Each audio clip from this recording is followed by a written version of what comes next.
So today we're going to do something a little different than my usual greeting card for blog.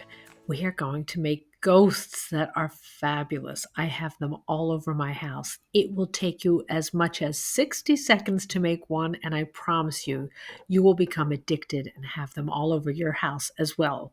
You just simply need white paper plates. I get mine at the dollar store, scissors, stapler, and a pen to draw the ghost's face. And if you want your ghost to glow, you're also going to grab some tea lights at the dollar store and slip them right under. This is so fun and fabulous, and I do it every single year. Hope you enjoy. I do these funny little ghost face on almost every possible surface when it comes to Halloween. We have a lot of white pictures in my kitchen, decorative pictures on a windowsill filled with holiday colored fake flowers. I love fake flowers.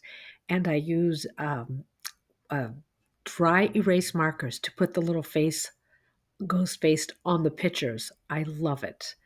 I put them on white balloons, which are strewn all about on the skeletons in the front yard. It's just an easy formula face to do, and I know you'll do your own, and it'll be fabulous.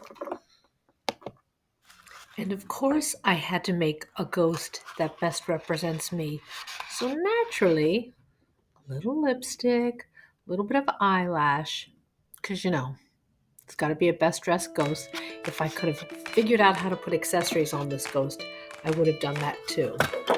Speaking of which, my newest acquisition for $1 this morning at a flea market.